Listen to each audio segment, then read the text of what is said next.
항상 이렇게 좋은 주식을 찾을 수 있다라고 말씀해 주신 게 왜 이렇게 든든한지 모르겠습니다. 빌닷컴과 넷플릭스 그리고 업스타트 홀딩스까지 다시 한번 리뷰해보는 시간 가져봤고요.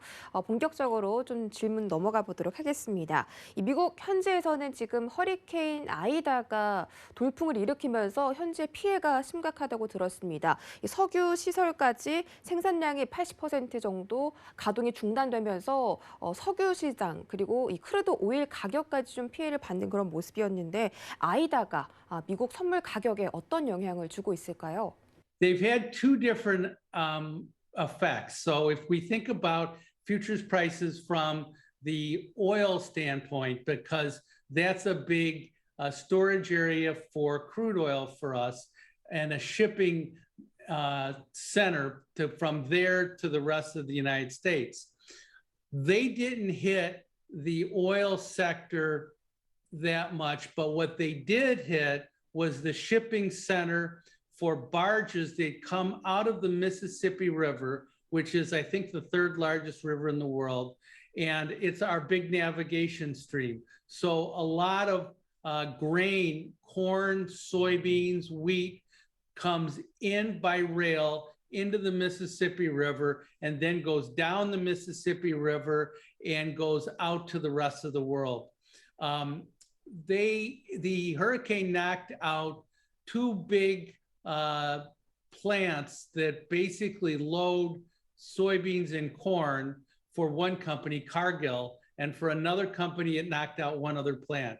So what's happened to us is because we can't really ship those soybeans and corn because we can't load them onto vessels, those beans are really staying in the United States and that corn's really staying in the United States. And so what's happened is they're repurposing those and our prices have gone down because now we realize we've got to use those grains as opposed to selling them out export-wise. So corn, soybeans have gone lower this week. I think this is about the end of it. It's just a temporary phenomenon, but the energy sector really didn't get impacted much at all. 자, 본격적으로 오늘 좀 소개해드릴 종목에 대해서 알아보도록 할 텐데요. 오늘은 인공지능을 활용한 광고 플랫폼 서비스 기업인 더 트레이드 데스크, TDT라고 합니다. 한번 자세하게 설명 들어볼까요? So there has been a big shift in advertising in the industry. The Trade Desk is a pioneer in programmatic advertising, where it's a more efficient model than typical advertising buying by advertisers to be able to access customers. And this way of doing business more aligns with the advertising customers than normal advertising setups are. They've had a great amount of success. The company got started in 2009.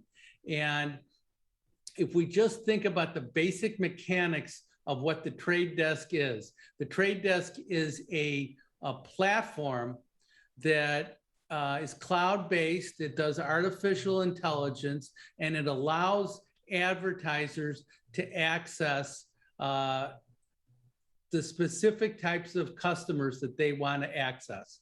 So it also is able to access customers via web, via mobile, via video, any types of social media. It promises better targeting and it provides more granular feedback to the advertiser. So if we think about this, okay, let's say you're a female between 30 and 40 years old and you want to buy a certain pair of shoes. The Trade Desk, with their artificial intelligence, can sift through all the information they have and be able to access your advertising dollars to be able to find the buyer, the female buyer, ages 30 to 40 years old that wants to buy a certain pair of shoes. They do it as effectively as anybody. And they're doing it because they're able to target who those buyers are by looking at everything every piece of information they have, web traffic, what sites you click, what things you want, that sort of thing. So it's a lot better than the typical way that people were trying to do before, which was, let's say we want to access 18 to 49-year-old demographics. This is more of a platform-based artificial intelligence where they can optimize exactly how much the advertiser wants to spend and how they want to budget it, whether that's being on a specific budget, whether it's being a geographical optimization, whether it's being the specific target audience. Now, the trade desk doesn't own any advertising space. They don't advertise themselves. They have no advertising inventory. They just provide the platform for you to access it. 네, 정말 이 시대에 딱 필요한 그런 기업이라는 생각이 듭니다. 광고의 공급 그리고 고객의 수요를 딱 충족시켜주는 그런 플랫폼인 것 같은데 이 더 트레이드 데스크에 대해서 사업 내용 좀 구체적으로 짚어주시고요. 또 어떤 성장 동력이 있는지까지 설명해 주시겠어요? Well, let's think about a few examples. Let's think about billboards, okay? How do they know if people that have seen a billboard that they'll actually make a purchase? Another example, what type of age bracket of people are watching a television show? Do they really know? Let's say a grandmother and a child are watching the same video ad. Well, are you wasting viewers because either that child is the proper person to watch it in terms of advertising or the grandmother, but certainly not both. So what happens is that you are hurting yourself by spending more money that you didn't need to spend. And on top of that, you're focusing on viewers that you don't really need, and you're overloading those viewers with too many ads. So when you think about it, it's like, how often do people remember an ad and then make a purchase on it? A lot of times I don't even remember an ad that I saw. The trick with this thing is to give a few ads that are relevant, okay, to the potential buyer.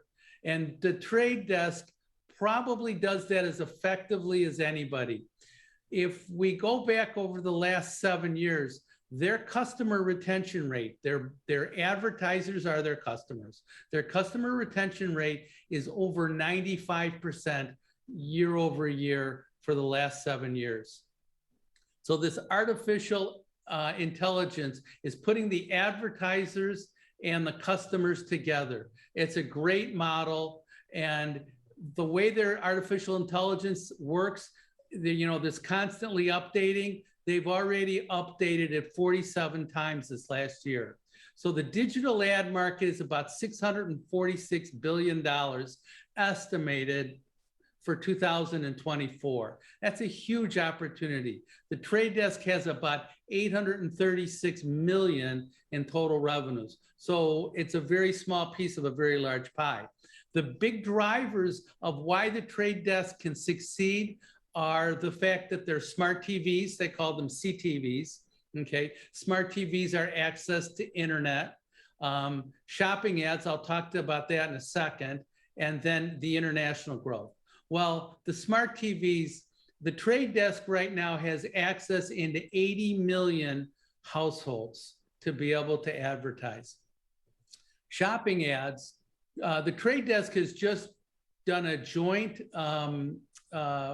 platform with Walmart. Walmart's the world's largest retailer. And what Walmart wants to do with the trade desk is to be able to put the shopping data and the sales data and put them together, and to be able to better match what the shoppers want to buy with what the sales data indicates. So they can better target those ads, and then they can measure the results. Internationally, right now, over 88% of all the revenue is done in North America. But the international market is twice as big as the North American market. So there's tremendous potential for growth. Lately, the international growth has been growing faster than the North American growth. 네, 디지털 광고 시장이 2024년까지 어마어마한 성장을 할 것이다라고 예측을 해주셨고 그만큼 매출도 또 따라올 것이라고 말씀해 주셨습니다. 필요한 고객에게만 집중적으로 광고가 노출되기 때문에 광고주한테는 정말 더할 나위 없는 그런 서비스일 것 같은데요. 그렇다면 이 더 트레이드 데스크에 대한 전망, 앞으로의 전망에 대해서는 어떻게 보고 계십니까? Well, the trade desk, I believe, really gives the advertising buyers, their customers, exactly what they want. Programmatic advertising has great potential because it highly targets the audience, and you can go back because of all this data and provide measurable results as to how successful you were. The total ad spending for the last year was $652 billion. Programmatic advertising was only 5% of that. Of that 5%, the trade desk only had 3% of that 5%. So the trade desk has tremendous potential to grow. I think it's really exciting. I think the company is well positioned to go forward.